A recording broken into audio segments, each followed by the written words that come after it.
SJ, welcome to Mvskoke Radio, your weekly source for tribal and community news, interesting guests and discussions, plus a local events calendar.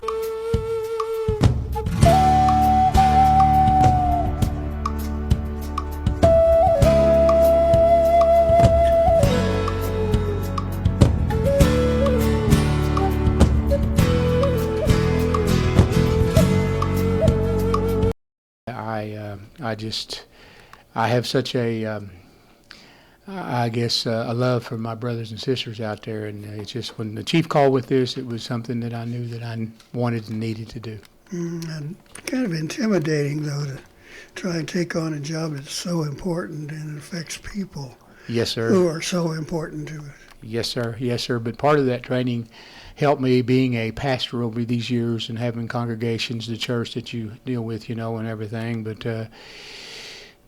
being a Vietnam era veteran and understanding what my brothers and sisters have gone through and go through. But yes, it is kind of overwhelming because a lot of times we don't always know the needs of our veterans, and oftentimes we just really haven't been able to help with our veterans. And I think this is an area that the chief and the second chief were very adamant about. We need to make sure that our services with our veterans continue, and more services, as a matter of fact. And that's kind of what we're looking at now too. We want to get accreditations for at least 2 officers, maybe 3 officers for a veteran service officer, so that we can come in and not only do claims for them, but we can also follow up.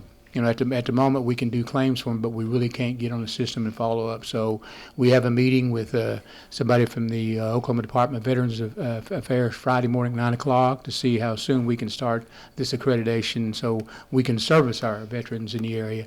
And I say areas of need, a lot of times it's Mr. Ken Davis done a good job with getting disabilities, but there are programs such as maybe roofs needed for veterans, or even handicap ramps or cars, handicapped cars. There's so many services I feel like that we can offer, maybe not directly through our veterans office, but we'll have organizations or service officers, organizations we can go through.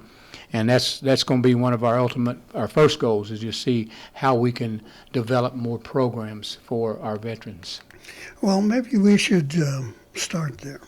I think most of our citizens are aware there is the Veterans Office that serves our folks who have served. But maybe give us an idea of the range of programs now that you deal with directly.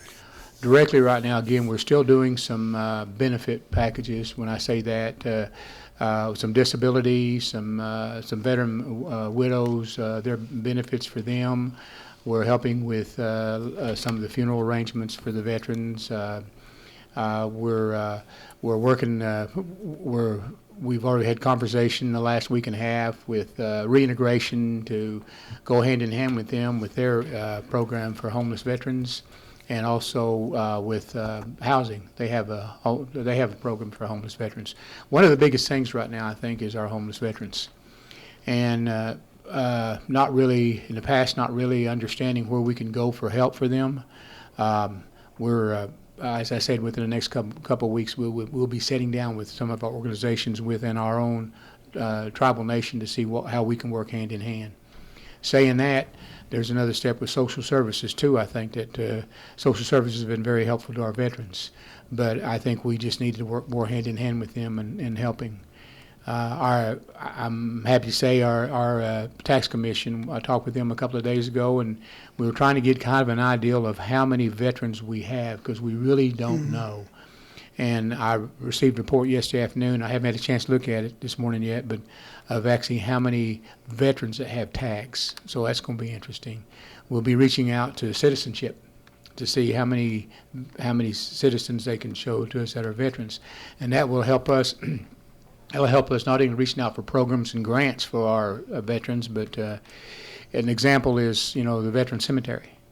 And when the Veteran Cemetery, I talked to our point of contact in Washington about 3 weeks ago on it, and we're second on the list for a new cemetery, but he wasn't encouraging about how soon we could get our monies.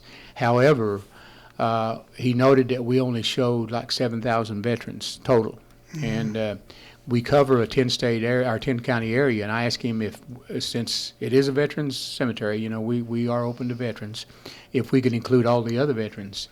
And he said, please. So I got the numbers on that last Friday, I guess it was, and there's like 75,000 veterans in our 10-county area. So it's just stuff like that will help us move forward. And I think that's currently the staff we have right now are just so excited about doing things, and they're reaching out and to our different organizations and getting help. But Gary, I just feel like there's a lot we can do within our own tribe together, working hand in hand. A good example is we do funerals for the veterans, and the chief and I had talked, and the chief wanted to do something extra, because one of the questions was, why don't we do more for our veterans at funerals? Honor Guard goes out.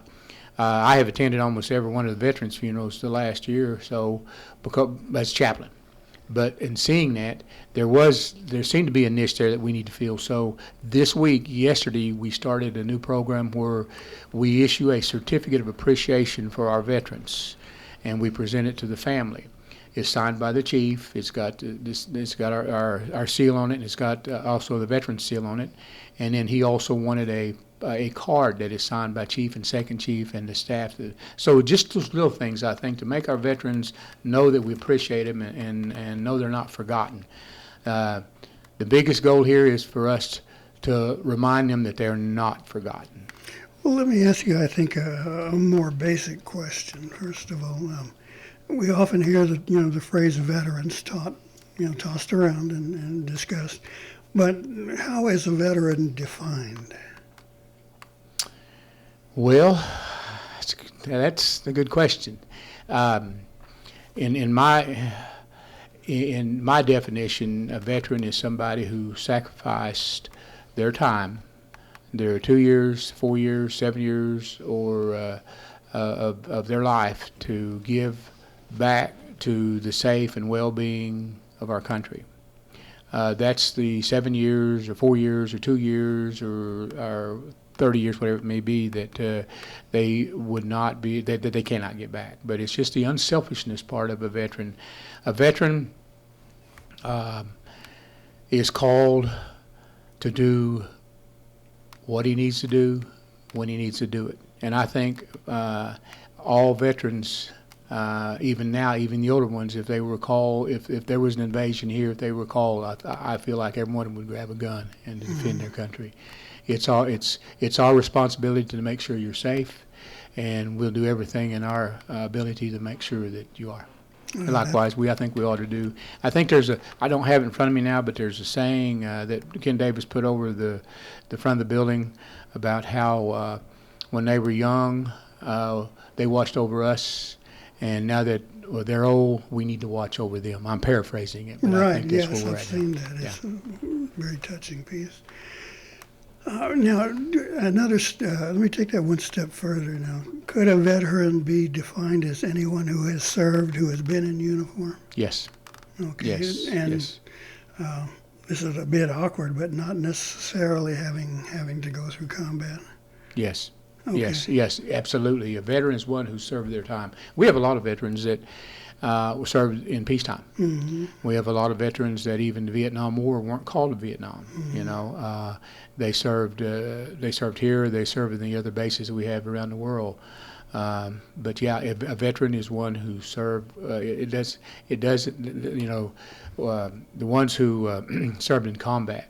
I take my hat off to all of them because absolutely. That was a tough time. But yes, a veteran is. And the other thing too that I think that, and if you don't mind me saying it here, the other thing too that I really want to do more is we haven't heard a lot from our lady veterans. Mm-hmm. And I would sure like to hear more about from them. I talked to one here a while back about the needs of a lady veteran too. We tend to get focused sometimes in the role of a male veteran and what he needs, but there's both sides. The lady veterans served just as hard as the men did. Yeah, one thing that touches me in the same topic area as the women veterans. I've spoken to an honor guard that had been completely made up of women who have served, and in their presentation to parades or whatever, that they're wearing jingle dresses in the colors of the service they served, with a big patch on the back, with also mentioning, displaying their armor, the service.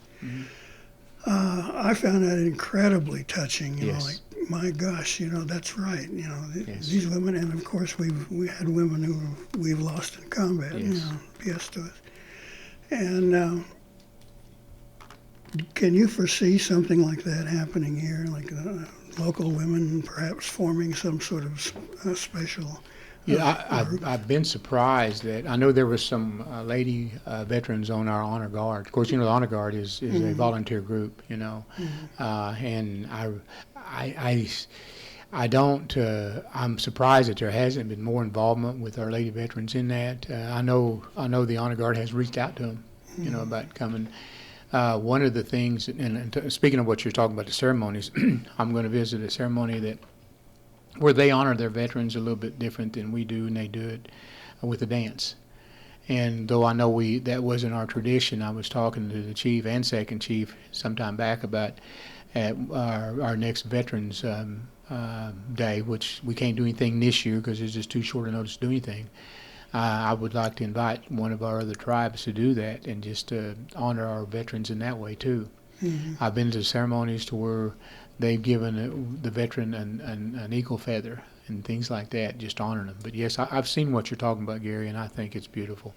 I'm not avoiding your question on the lady honor guard. I'm just surprised it hadn't happened, but it is a volunteer organization. Yeah, it would take a lot of organization and support, and people putting things together. But can I add to that before we go on? Yeah, go ahead. In the midst of that, we're also starting something else. We're also starting a volunteer group for what we call Mvskoke Riders, and it's a motorcycle group of Native veteran motorcycle riders to escort our veterans to their final resting place, whether it be from the church to a cemetery, or funeral home to the church, or church to cemetery.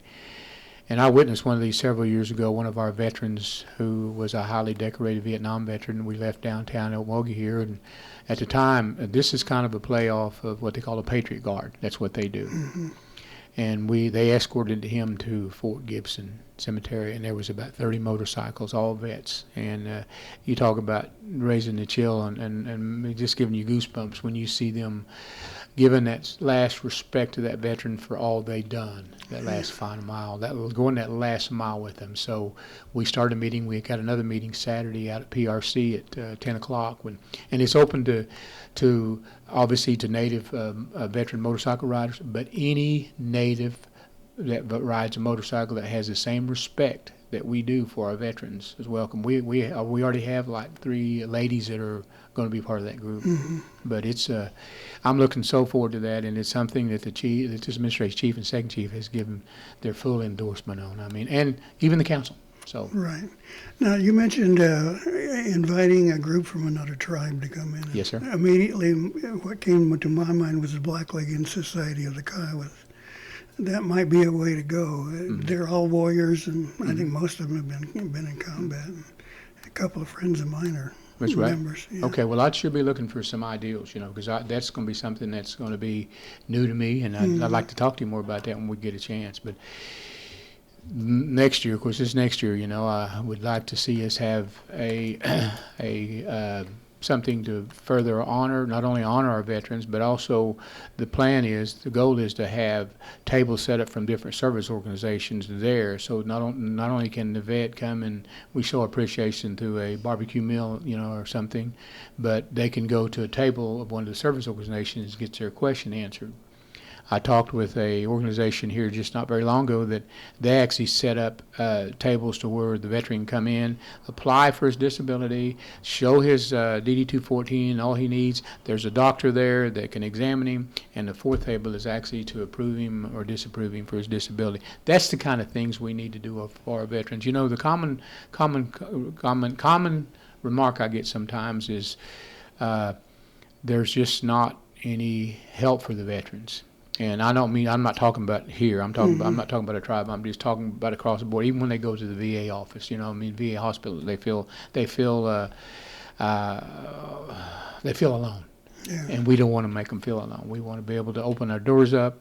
Uh, I'd like to have a place down there to where once a month we could have donuts and coffee or pop or something or whatever, for the veterans to come in and just socialize and talk and visit, and the past several months I've been talking with Kyle Spragle, who is with our behavioral health and health when I was working there, about even seeing about getting a doctor down here that could visit them. A lot of our veterans won't travel to Tulsa because they just don't want to go there. But if we had an office here where we could have a doctor come in and visit with them on PTSD or whatever it may be on site, I think we would have we'd have more of them show up.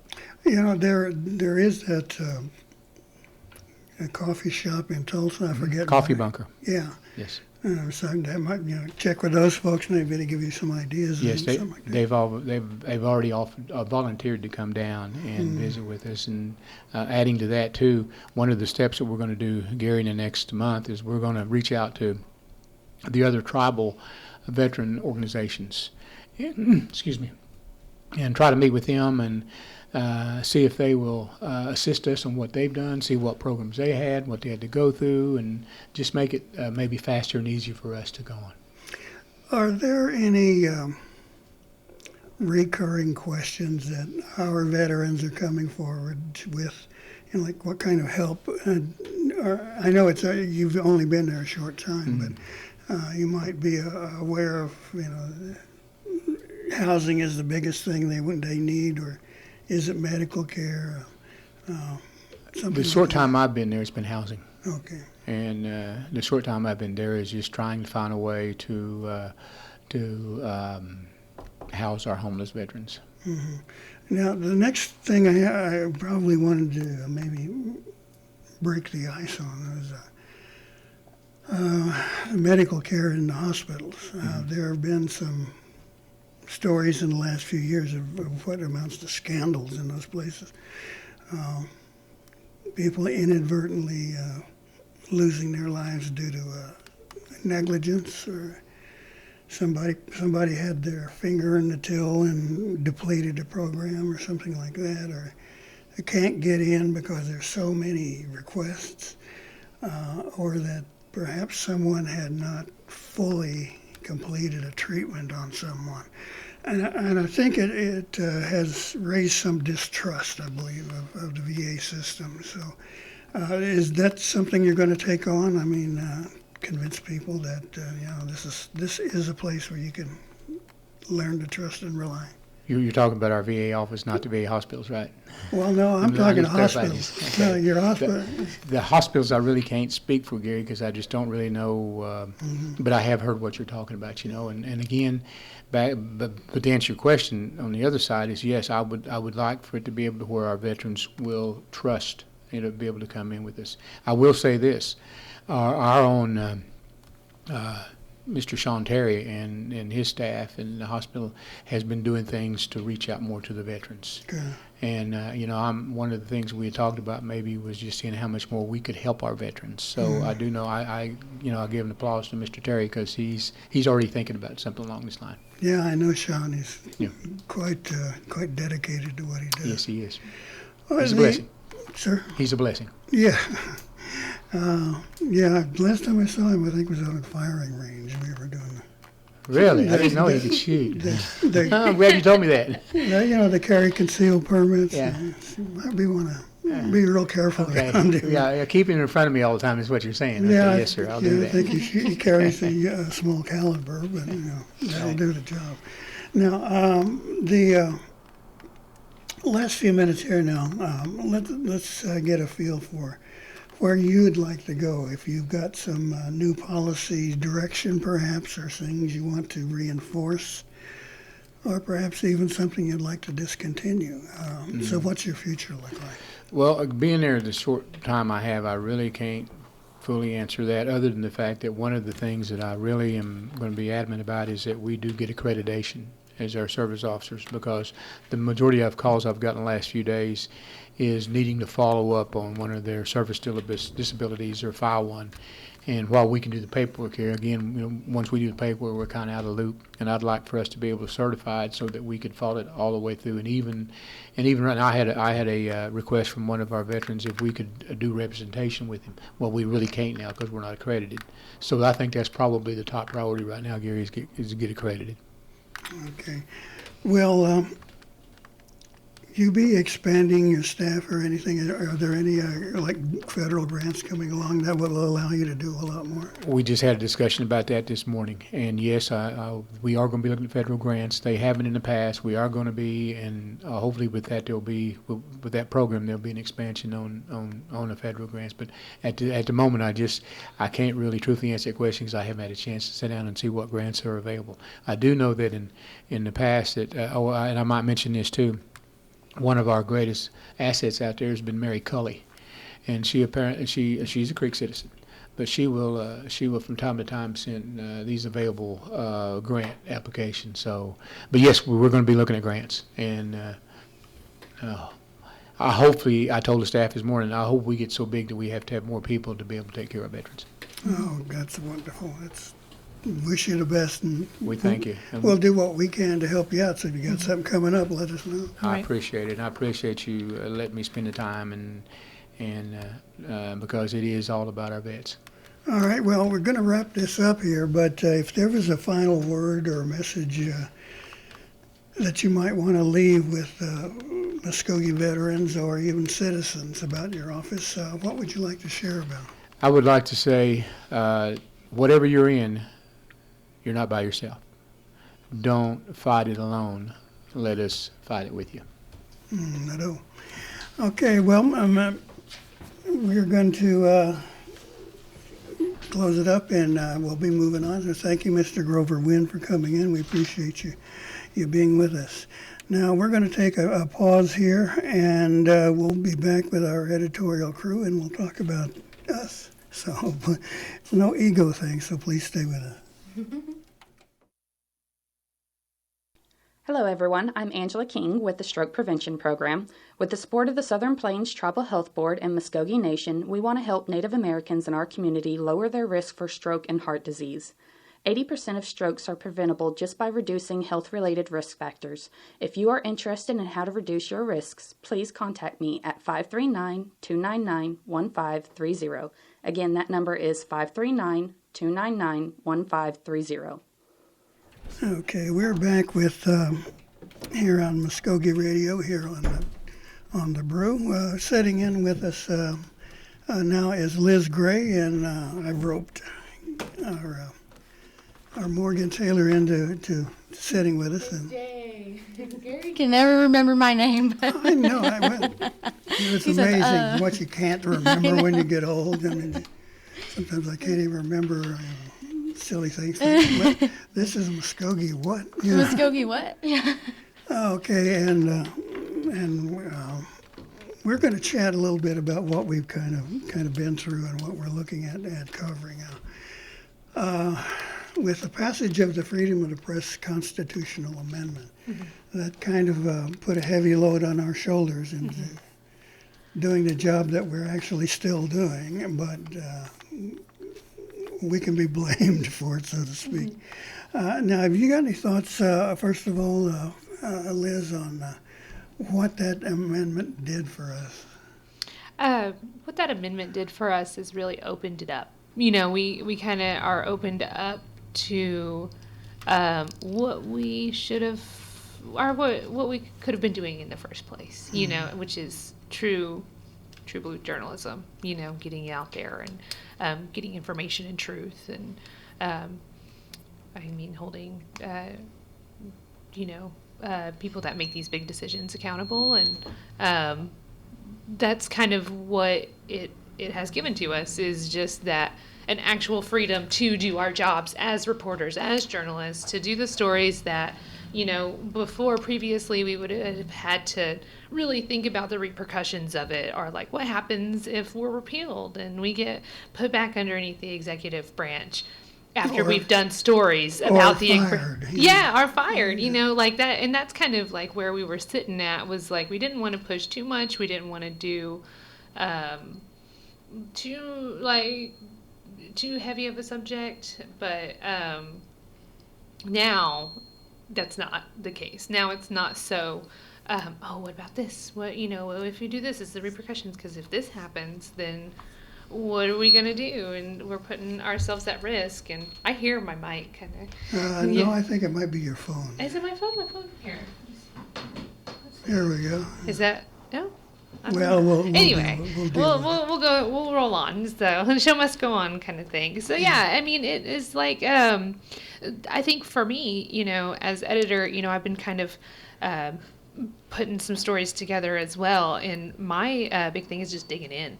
Digging into the issues that we've been hearing, or issues that just come up, that previously we would have been like, oh, I don't know, that's kind of a sensitive topic, or a sensitive area to attack. I think we did a DUI story. That's kind of what we're here for. We did a DUI story of a cabinet member, and that was just something that I got a tip off of needing to get a hold of someone, and then I'm like, oh, might want to check on that, and I was like, oh, okay, so go in and not having to go to the board and be like, should we do this? Yeah. Like, should we do this because we're vulnerable? So now that, and I'll be honest with you, Gary, right now we're kind of, I wouldn't say like vulnerable, but we're still kind of up in the air with this constitutional amendment because of the challenges that are in the Supreme Court right now. Mm-hmm. So just to let everyone know, what's going on is on Thursday, they are having a Supreme Court hearing due to the petitions that were filed in the district court. Judge Leeds made the decision to dismiss the case where they filed for fraud and irregularities in the 2021 primary election for the Mvskoke Creek Nation National Council seat B election, because of the amount of absentee ballots that were not counted. So they've taken that to the Supreme Court hearing. So right now, the primary election results are uncertified, because whenever they did the recount in the Supreme Court for the Okmulgee district, what the Supreme Court had said was, well, we're not going to certify the results until after the district court decision. Okay, Morgan, you're still, you've broken in pretty well, I think, to this profession. What do you think now that that constitutional amendment has passed, 3-1 practically? What does it allow you to do in your job, or what are your feelings about it? Well, just kind of being an involved citizen, I always had people come to me for certain things, the scoop, whatever, And like me and Liz were kind of talking about this earlier, about a situation, like we serve the citizens on a need-to-know basis. And so this allows us to relay that information they need to know, And so it's like, now until it's official, we're not hindered in the information that they need to know, that they want to know, and they're able to get a good source. Like, we're a reliable source for that information, because we have our in-house trainings. We have these certain trainings that we do that gives us the education and the experience to be able to give this information, forward.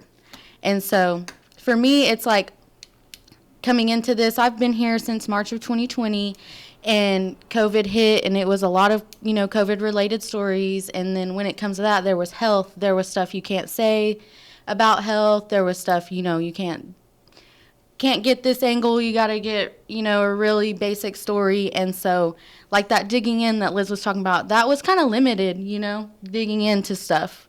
Now we can get everything we need to. Mm-hmm.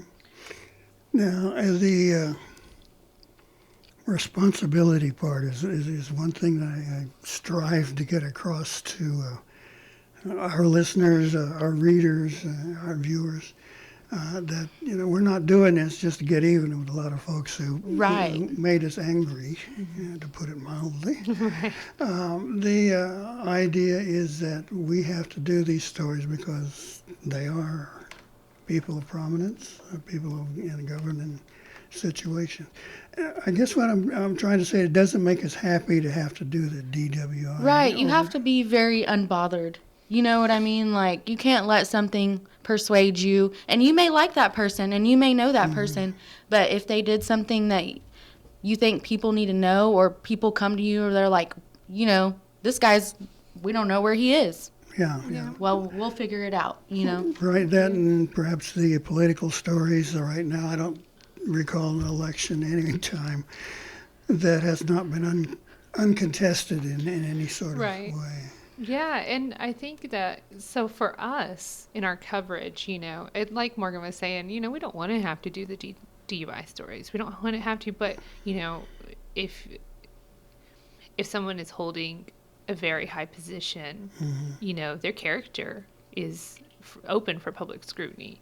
And, we live in a tribal nation, and this is just all tribal nations across the country, where you have a very small, close-knit community where everyone knows everyone, people's families, and you don't want to have to bring that pain to them, but that's not what news is about. News is about facts and truth, and sometimes we don't put some stuff in our story. For me as the editor, I'm very fact-driven.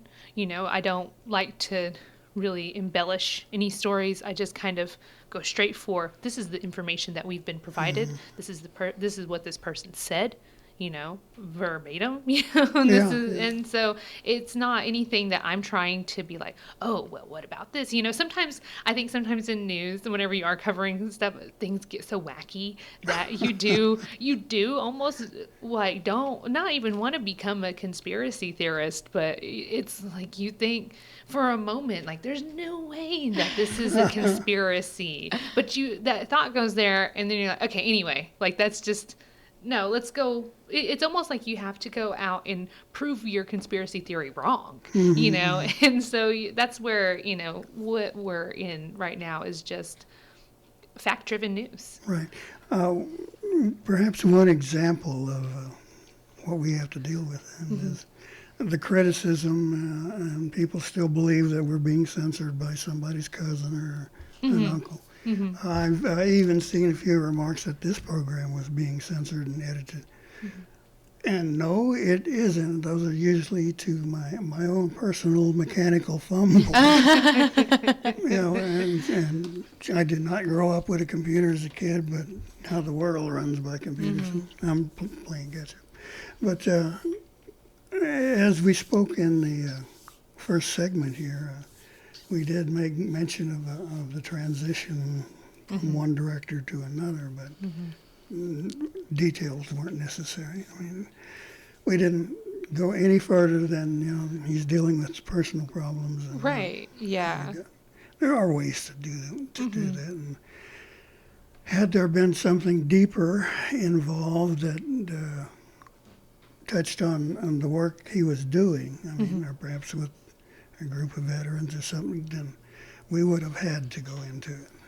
I mean, absolutely demands, like how and why are some of the most important questions that we have to answer. And anyway, enough of that preaching. Now, as we go forward and our staff continues to evolve, I think it's growing and getting much better. And Yes. we're involving every component of our organization. I think it's shown to improve our product. And I had to give Mark a slap on the back the other day for the page you did on the front page you did on the amendment. That was gorgeous. It looks so good. Yeah, So he much did. talent, really, in our whole department, and a lot of passion, and that makes it work. Well, it makes it good that a tangible fact that he's part of our team. Right. That talent is there if we Yeah, and he might get a second shot because if we have to go through if they throw out the election and do it all over again, we get to do maybe another opportunity. I'll just put another one if it goes through and everything. But oh no, not again. yeah, not again. I get to make a gorgeous first front page again on the newspaper. Oh no! Third time we've told this story. Yeah. As we look forward, we've got, of course, another election that's still in limbo. It hasn't been decided, the fate there. Right. So we've got to cover that, and I understand they're talking about a date later in the year.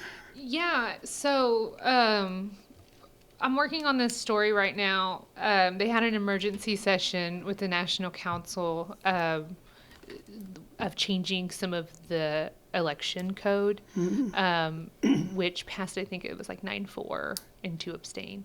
But they are moving back the general election, I believe. In that legislation, it talks about moving the general election back to December. And I don't have it in front of me, so I'm just going to go off of like exactly what I know. But the election office made a post, and they've like released information that says that they're going to postpone the election. So I mean, I don't think that they're going to be sending out their absentee ballots for this because of this pending thing. So they don't have a lockdown date because of this pending court. But yeah, they're talking about pushing it back, and I believe that legislation pushed back the general election.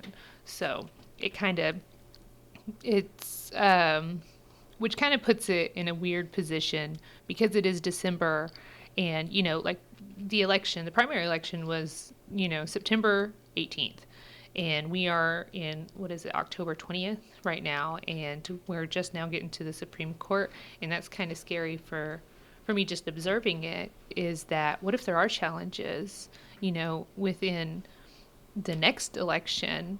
And people are supposed to be sworn in by January 1st. So there are some things to look at. This is an interesting take on because I feel like people have contested the election before, or contested it, but I feel like it's never been so like down to the wire of time. Time is so important here because time is the whole reason why we're here in the first place, because the U.S. Postal Service. So what has been determined is that the U.S. Postal Service was the cause of the delay of those absentee ballots.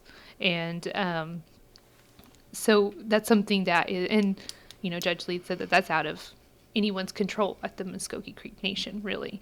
And so that's kind of why time is so important, why they have to like really look. It's not even about, I don't know. I don't want to say it's not about fraud and irregularities. I think if we're talking about away from all of this, just looking at the core of what happened, it's about time. Yeah. Now, the irregularities, I think, go back to the previous presidential administration. Right. They were picking up mailboxes from the corners. Yeah, we all saw those pictures. Yeah, Some people, you can't do that. So we've been looking at now the future. Now, the election obviously commands a lot of our attention. Is there something that either of you think we will be doing or can be doing in covering that contest? We'll time, like she said, we'll be on a crunch for this, and so we'll be trying to attack everything we can. But I'm just concerned, like, do citizens maybe feel like their vote didn't matter now? Right. Well, and I'll just, put this out there. The amount of the absentee ballots that were delayed from the Postal Service is I've seen a number out there of about 1,200, Yeah. So like we're talking about in the 1,000 range, like, and so that's a lot, and I'm over here because I wonder, like, how many of those ballots were in there, on time, how many were late, as far as like sent off. And so it just, I feel like I do worry for the citizens as far as their, voter participation's already low. Yeah. So if a citizen feels like if their vote in absentee doesn't count, is that going to discourage them from participating in the democratic process? Are they going to make that effort again? Exactly. Yeah, they're like, if this is too much of a headache, why bother? Yeah, if it doesn't make any difference. And Right. Yeah. It kind of feels that sentiment of like, it doesn't make a difference if I vote absentee or not because my vote doesn't even get counted. it's going to get lost in the mail. Yeah. somebody's going to shred it. Right. One perhaps a different way to another perspective is what we had 76,000 total votes in that election. Was it something like that? I don't recall. How many votes total? Yeah, people actually voted. I mean, In the primary election? Yeah, well, I know I only was go off low. of, so I only go like off of the highest amount in whatever, and ours was actually the highest amount of votes cast, and that was about 2,500. okay. So 2,500 total votes. And, we had Nelson on here, and he said that a lot of the times, if it's not principal chief election, it's usually lower. But this one was low. Like, I went and looked at our previous elections, and this one was really low. And that kind of and then you think about those roughly those absentee 1,200. So that would have actually put us to about a good average of what we usually 4 see. or 5, yeah. But there's also 17,000 registered voters. So That's a big the chunk voter of votes. And participation, then 90,000 citizens. you're not hitting double digits in the percentage of people that vote that are registered to vote. As we plan for, of course, we got the holiday season coming up, and we're off and running again after January.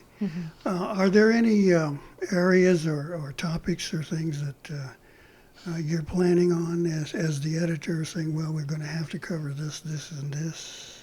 I think there's a lot. I think I could go through a whole laundry list. Oh, sorry. A whole laundry list of things that we could be covering. And I think one of the big things that I feel like we haven't, and we kind of are cutting into, is environmental. So environmental, I feel, has kind of taken a step back in its reporting because right now in the state that we're in, just globally, with climate and with environment and, with how, when the ruling from McGirt happened, what happened with EPA?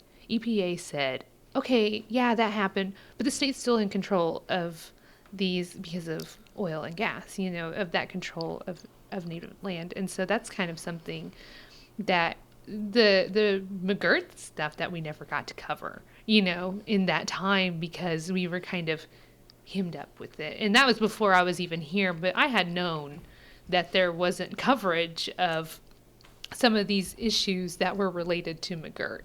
And so I think that that's kind of not so much impact as much as just cause and effect, which I guess is impact, but just something that is in relation to that. But the EPA saying that the state is in control of tribal land as far as environmental goes, that's wild to me. And so that was something that I just didn't, and this is, a year back whenever this happened, but stuff like that, environmental stuff, that really impacts tribal land, tribal people. I want to see what are the needs of our people in different districts, because in our reservation we have such a different variety of needs and people. We have an urban area as well as a rural area. Whenever you go south of I-40, it's a news desert because people don't even really have access to internet to get on that. That's why we have a traditional physical newspaper still, because sometimes that's the only way that citizens get the information. Right. The things you mentioned, of course, are so important there. But when we were hitting on the environmental aspect, I was thinking, well, here's a small story here that is environmental in nature and also economic in nature, and that's the meat plant. Right up Highway 75 here. We put in a brand new economic development facility. And the people in the local town there are worried that it might affect the quality of their water. So they're, hemming and hawing and growling like they're going to file suit. So there's almost immediate environmental story that we probably will have to look at. Right, and Morgan's the one that actually wrote that story. So. Yeah, I did a little write-up over it. And yeah, they're claiming environmental type of lawsuits, Clean Water Act and Clean Air Act. And I think they have told the nation in a notice to sue that if they didn't cure and correct those, that they would pursue federal litigation. So I don't know. I'll have to dig into that because that was, August something, and they said 60 days. So we're around that 60-day mark where... Well, I want to use that as an example of our coverage and compare it to what publications are coming out of other tribes. Now, I get a number of those things come across my desk, and I pass them on to our graphics person, Pauline, for some ideas.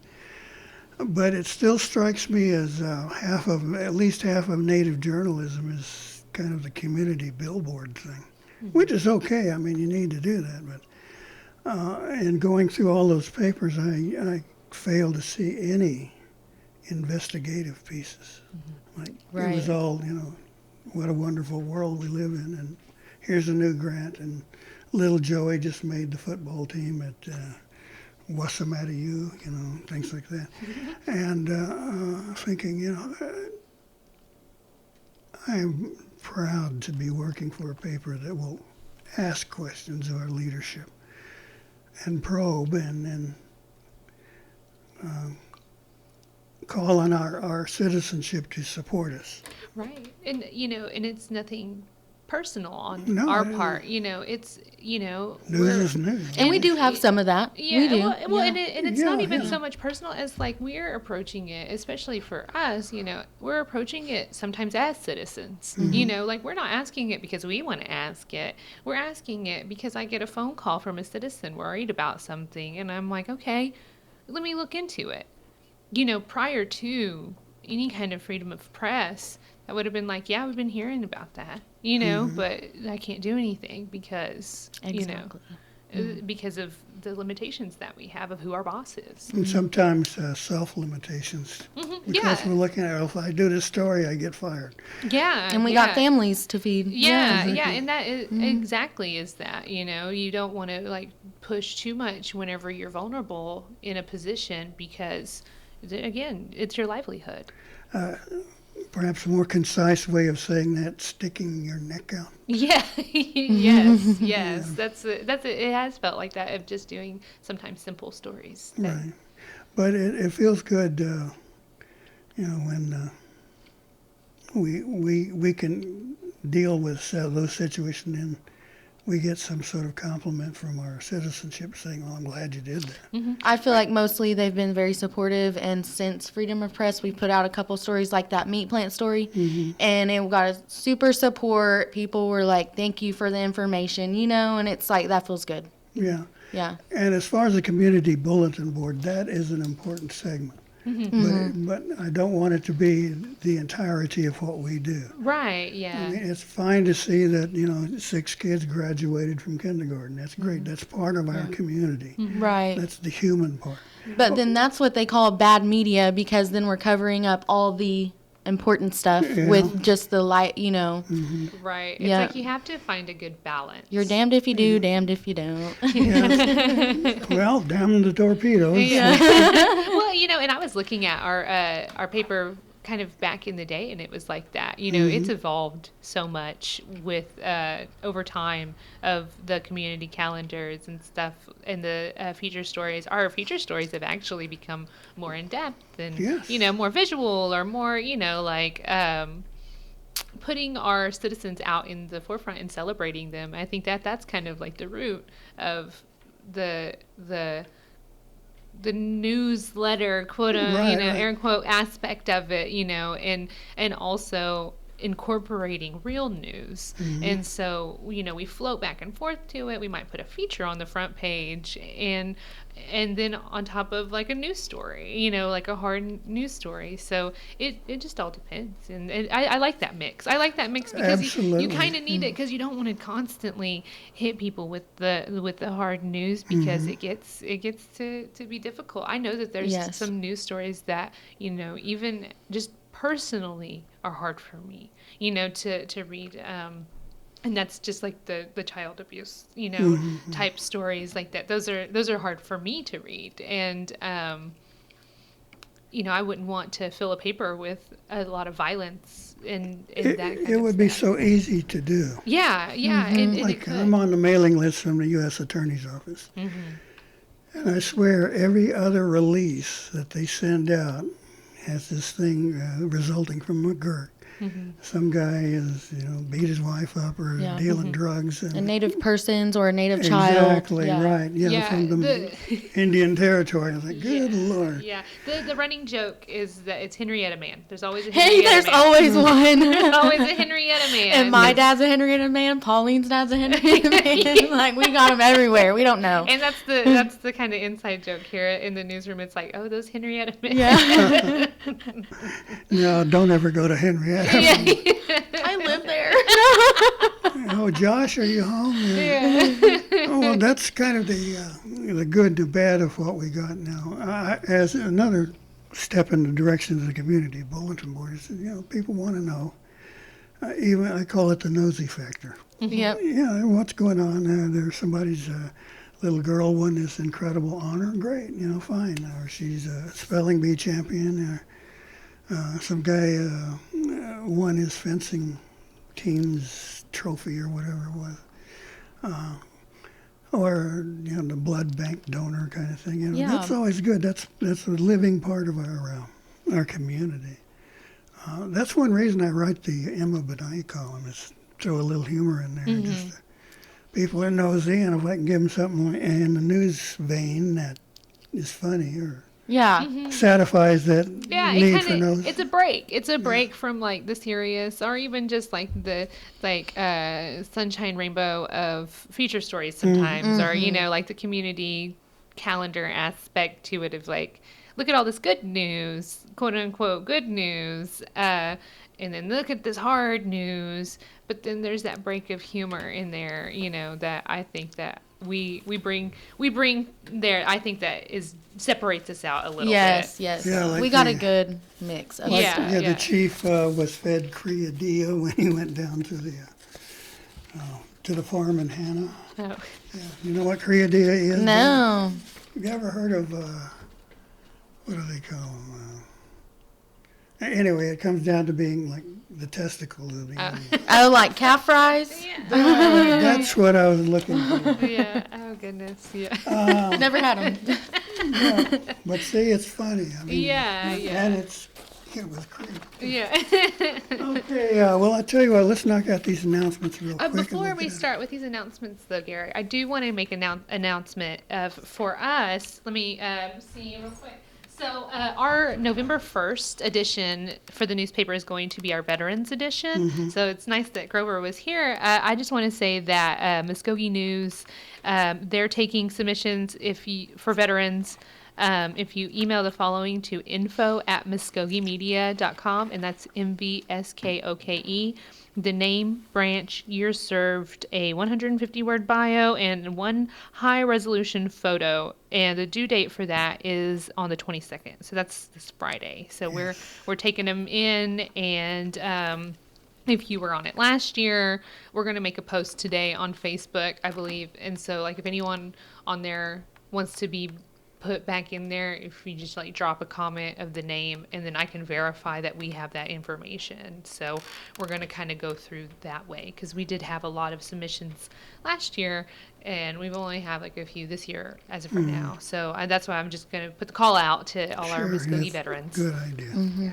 Okay, let's do announcements. Who wants to go first? So, speaking of veterans, the Native Americans Veterans Program at the Sapulpa Creek Indian Community is hosting I can't tell what they're hosting, but it'll be on November 5th. Please RSVP by November 1st. Call Tommy or Doretha. Write down these numbers: 918-859-3255, 918-224-3095. Yeah, and it looks like at the top of that announcement, it's their veterans program. Yeah. Yeah. Native Arts by Eufaula Canadian Tribal Town, Saturday, November 13th at the Eufaula Community Center, and that is in Eufaula from 9 a.m. to 4 p.m. There's an Indian taco sale, 11 a.m. to 2 p.m., carry out only. There is going to be a painting demonstration by John Tiger, and this is co-sponsored by the Eufaula Area Arts Council and in part by the Oklahoma Arts Council and the National Endowment of the Arts. Well, they've got a lot of stuff going on in Eufaula. The Native Arts and Crafts Indian Taco Sale is Saturday, November 13th at the Eufaula Community Center. It's 121 West High Street in Eufaula. There are fees for vendors, and you have to bring your own tables and chairs and that sort of stuff. But once again, John Tiger, 850-3806. Okay, well, shall we all run down there and do a fake story on Indian tacos? Right. I remember Gerald Walford and I went to Pawhuska once to do the National Indian Taco Championships, just so we could get some free lunch. Right, yeah.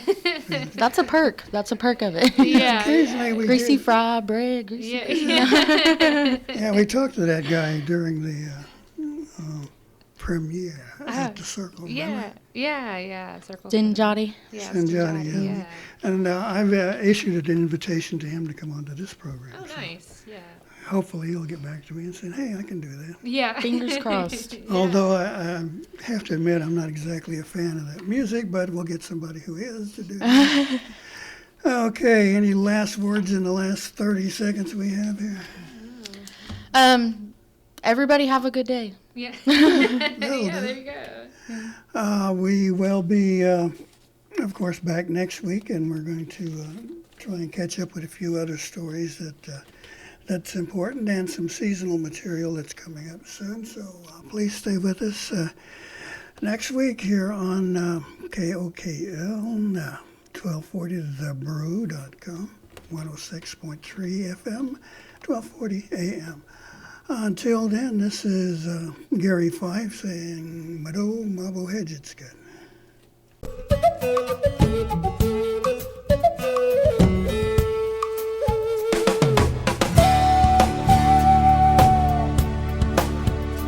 You've been listening to Mvskoke Radio. Join us again next week for more local, tribal, and community news and updates. Mado.